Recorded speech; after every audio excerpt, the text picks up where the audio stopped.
5 मई को the Kerala story पूरे देश में रिलीज हो गई।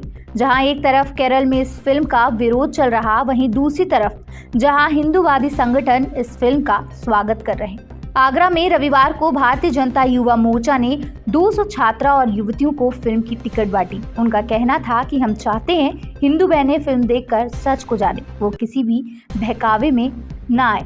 भारतीय जनता युवा मोर्चा के ब्रज क्षेत्र मंत्री गौरव राजावत ने रविवार को आगरा के श्री टॉकीज में शो की 200 टिकट बुक की। उन्होंने ये टिकट छात्राएं, युवतियां और महिलाओं को फ्री में प्रदान की।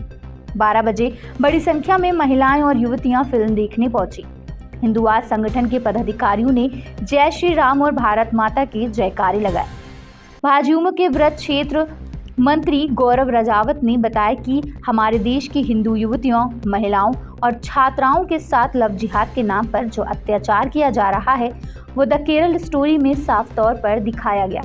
इस फिल्म को देखकर हिंदू युवतियों को सबक लेना चाहिए कि जो लोग माथे पर चंदन का तिलक लगाकर और हाथ में कलावा बांधकर हमारी हिंदू बहनों को बहला फुसला लेते हैं और फिर उनका धर्म परिवर्तन कराकर लव जिहाद को अंजाम देते हैं।